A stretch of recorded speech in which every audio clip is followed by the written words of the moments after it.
Good morning class third subject science. Science में हम आज लेसन 7 पढ़ेंगे। लेसन 7 का नाम है पौष्टिक भोजन, उसे पकाने की विधियाँ एवं परीक्षण। मतलब हम इसमें भोजन के बारे में पढ़ेंगे, उसको पकाते कैसे हैं उनकी विधियों के बारे में पढ़ेंगे, और उसका परीक्षण मतलब रख रखाव, उसको कैसे रखा जाता है, कैसे प्राप्त होता है, इस चीज़ के बारे में हम पढ़ेंगे। सबसे पहली बात, भोजन तो हम सभी करते हैं, लेकिन भोजन में हम क्या खा रहे हैं, जो हमारे शरीर को मतलब क्या पौष्टिकता मिल रही है, इस चीज़ का हमें ध्यान रखना है। बच्चों, हम सभी भोजन करते हैं। भोजन से हमें सबसे पहले हम बताएंगे भोजन से हमें क्या मिलता है। भोजन से हमारे शरीर को एनर्जी मिलती है, यानी ऊर्जा मिलती है, और प्रोटीन मिलता है, जिससे क्या होता है, हमारे शरीर में वृद्धि में सहायक होता है और हमारा शरीर निरोगी बनता है। हम सभी जो भोजन या नाश्ता करते हैं उसमें कार्बोहाइड्रेट्स, प्रोटीन, वसा, विटामिन तथा खनिज लवण जैसे पोषक तत्व पाए जाते हैं, जिनसे हमें ऊर्जा मिलती है। अब ये कितने प्रकार के होते हैं? भोजन में मुख्य रूप से 5 पोषक तत्व पाए जाते हैं। इनके नाम, कार्य और स्रोत, इसके विषय में मैं आपको पढ़ा रही हूँ। भोजन के पोषक तत्व एवं स्रोत। पोषक तत्व, सबसे पहले हम बात करते हैं कार्बोहाइड्रेट्स। कार्बोहाइड्रेट्स से हमें कार्य करने की शक्ति मिलती है, और ये किस किस से प्राप्त होता है हमें? ये गेहूँ, चावल, चीनी, गुड़, मीठे फल जैसे अंगूर, चीकू आदि में मिलता है। उसके बाद हम बात करते हैं वसा की। वसा, फैट्स।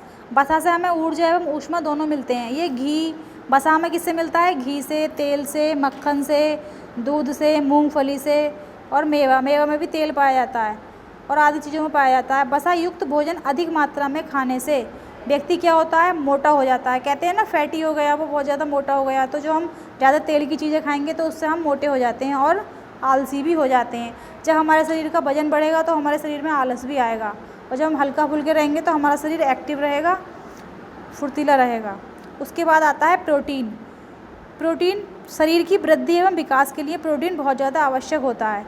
बढ़ते हुए बच्चों को प्रोटीन की बहुत आवश्यकता होती है। ये हमें किस किस से प्राप्त होता है? ये हमें दूध से, दही से, पनीर से, मछली से, मांस से, अंडे से, काजू, मक्का तथा दालों में पाया जाता है। दालों में सबसे ज़्यादा प्रोटीन पाया जाता है। विटामिन्स रोगों से शरीर की रक्षा करते हैं, इसे नियमित लेना चाहिए। ये ताज़े फल, दूध और सब्जियों तथा अंडों में पाए जाते हैं। खनिज लवण यानी मिनरल्स, शरीर के सौंदर्य एवं स्वास्थ्य के लिए भोजन में खनिज लवणों का होना बहुत ही आवश्यक है। इससे क्या होता है? दांत, हड्डियां मजबूत रहती हैं। ये किस किस से प्राप्त होता है हमें? दूध से, मूली से, गाजर से, प्याज से, टमाटर से, पालक, अमरूद, केला आदि इसके प्रमुख स्रोत हैं। उसके बाद विटामिन्स, प्रोटीन, खनिज लवण, वसा, कार्बोहाइड्रेट्स के पढ़ने के बाद एक जल हमारे शरीर के लिए बहुत ज़्यादा आवश्यक है। जल हमारे शरीर की क्रियाओं के लिए बहुत ही आवश्यक है। ये भोजन को पचाने तथा रक्त को साफ करने में सहायक होता है। इसे हमें पर्याप्त मात्रा में पीना चाहिए। और हमें स्वस्थ रहने के लिए कैसा भोजन करना चाहिए? हमें स्वस्थ रहने के लिए संतुलित भोजन करना चाहिए। संतुलित भोजन में एक तो हम दूध मेन होता है, हमें दूध डेली पीना चाहिए। दूध पीने के साथ साथ हमें और भी संतुलित आहार लेना चाहिए। संतुलित आहार लेने से हमारा शरीर स्वस्थ रहता है और हमारे शरीर में सारी कमियां पूरी हो जाती हैं। संतुलित आहार में सभी चीज़ें आ जाती हैं। उसके बाद हम बात करते हैं भोजन को पकाने की विधियां। मतलब भोजन को हम कितने प्रकार से पका सकते हैं। देखिए, भोजन को हम उबाल कर पका सकते हैं, तल कर पका सकते हैं, भून कर भी पका सकते हैं, सेक कर, तवे पर पकाना, भाप से पकाना। मतलब जैसा भोजन होगा उसको उसी के अनुसार पकाते हैं। भोजन पकाने की बहुत सारी विधियाँ होती हैं, लेकिन नॉर्मली जैसा हमारे घर में सब्जी रोटी बनती है, सब्जी रोटी तो हम तवे पर सेक कर, वो हो गया सेक कर पकाना। सब्जियां कुछ हम उबाल कर भी बनाते हैं, जैसे दालें उबाल कर बनाते हैं हम, और दालों के साथ साथ कुछ सब्जियां भी हम उबाल कर बनाते हैं, साग भूजी। तो हमारे यहाँ अधिकतर उबाल कर और सेक कर ही खाना बनता है, तल कर भी बनाते हैं हम। तो मतलब ये सारी विधियाँ जो हैं भोजन बनाने में उपयोगी होती हैं। और भोजन पकाते समय हम किन किन बातों का ध्यान रखना चाहिए? भोजन पकाने का स्थान एवं उसके बर्तन साफ़ सुथरे होने चाहिए। भोज्य पदार्थों को अधिक नहीं पकाना चाहिए। अधिक पकाने से क्या होता है? उसके पोषक तत्व नष्ट हो जाते हैं। भोज्य पदार्थों को ढककर ही पकाना चाहिए। उबालते समय पानी ठीक मात्रा में डालना चाहिए ताकि उसके पोषक तत्व नष्ट ना हों। उबले हुए भोजन में तले हुए भोजन की अपेक्षा अधिक पोषक तत्व रहते हैं, इसलिए भोजन को उबाल कर खाना चाहिए। यदि हम भोजन को अधिक तल कर या भून कर खाते हैं तो उसमें जो उसकी पौष्टिकता होती है वो कम हो जाती है। उबले हुए भोजन में पोषक तत्व सही मात्रा में रहते हैं। हरी सब्जियों को धोकर ही काटना चाहिए। अगर हम काट कर धोएंगे तो कटने के बाद जो उसकी पौष्टिकता है वो कम हो जाती है। भोजन प्रसन्न एवं स्वच्छ भाप से पकाना चाहिए। भोजन को कैसे और कहाँ रखा जाए, इसके लिए अधिक समय खाना योग्य बना रहे। इससे हम क्या होगा, इससे भोजन का परीक्षण अब हम करते हैं। भोजन का परीक्षण के बारे में मतलब कि भोजन को कितनी देर तक रखना चाहिए, कहाँ रखना चाहिए और कैसे रखना चाहिए। भोज्य पदार्थों को नम और खुले स्थानों पर रखने से वे सड़ने लगते हैं और उनके पोषक तत्व नष्ट हो जाते हैं, वे खाने योग्य नहीं रह पाते। गर्मी के दिनों में भोजन जल्दी सड़ने लगता है, जबकि सर्दी के दिनों में जल्दी नहीं सड़ता, क्योंकि तापमान कम होने पर जीवाणु जल्दी नहीं पनपते। अतः फलों, सब्जियों, दूध, पनीर,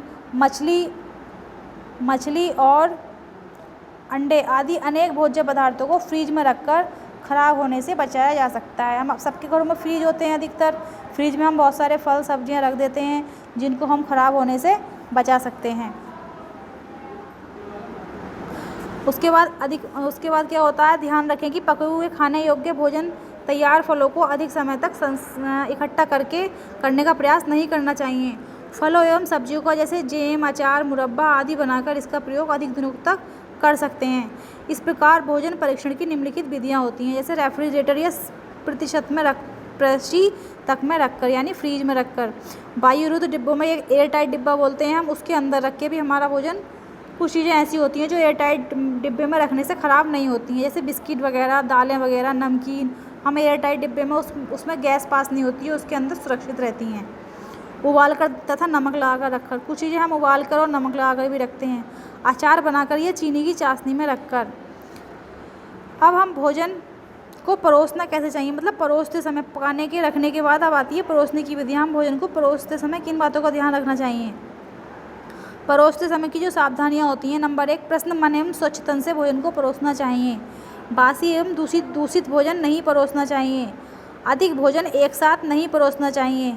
अगर हम मान लो किसी के सामने ज़्यादा से ज़्यादा भोजन रख देते हैं तो वो जितना उससे खाया जाएगा उतना खाएगा, बाकी हमारा वेस्ट जाएगा। इसलिए हमारा भोजन वेस्ट ना हो, जिसको जितनी ज़रूरत हो उसके अनुसार, या कम कर दो। अगर कम करेंगे तो वो दोबारा भी ले सकता है। अलग अलग कटोरी या थाल में भोज्य पदार्थों को परोसना चाहिए, जैसे दाल को कटोरी में रखना चाहिए थाली में रखकर, अचार है उसको भी कटोरी में रखना चाहिए। इस तरीके से अलग अलग कटोरी में, थाल में हमें खाने को रखना चाहिए। भोजन परोसने के बाद भोजन ग्रहण करने हेतु स्नेहपूर्वक निवेदन करना चाहिए। प्रसन्नतापूर्वक शांत चित्त होकर भोजन ग्रहण करना चाहिए। और हमने जो सारी बातें बताई, ये आपको सबको ध्यान में रखनी जानी चाहिए। कौन कौन सी बातें, हमें आवश्यकता से अधिक भोजन नहीं करना चाहिए, आयु तथा कार्य के अनुसार भोजन करना चाहिए, हमें निश्चित समय पर भोजन करना चाहिए, भोजन को खूब चबा कर खाना चाहिए, अधिक तेलीय या मीठे पदार्थ नहीं खाना चाहिए, समय से सोना तथा जागना चाहिए, ताज़े फलों को ही खाना चाहिए। अगर हम बासी फल खाते हैं तो उससे क्या होता है, हमारे शरीर में रोग होने की शंका रहती है और उसकी पौष्टिकता भी कम हो जाती है। दूध को एक संपूर्ण आहार कहते हैं, अतः हमें दूध डेली पीना चाहिए। प्रतिदिन सायंकाल खेलना भी चाहिए। खाना खाने से पूर्व तथा शौच के बाद हाथों को साबुन से अच्छी तरह धो लेना चाहिए। बाजार के खुले पदार्थ तथा देर से कटे फल नहीं खाना चाहिए। अस्वस्थता की स्थिति में चिकित्सा के परामर्श के अनुसार भोजन लेना चाहिए। प्रतिदिन खुली हवा में टहलना तथा व्यायाम करना चाहिए। बाजार के तैयार डिब्बाबंद खाद्य पदार्थ, चिप्स, शीतल पेय, नूडल्स जैसे मैगी, बर्गर, चाउमीन आदि का सेवन नहीं करना चाहिए। इसके सेवन से स्वास्थ्य के लिए हानिकारक है। अब मैंने ये आपको पूरा पाठ पढ़ाया, ये आपको फिर से पढ़ना है और इसके प्रश्नोत्तर, रिक्त स्थान वगैरह सब आपको करने हैं। Thank you.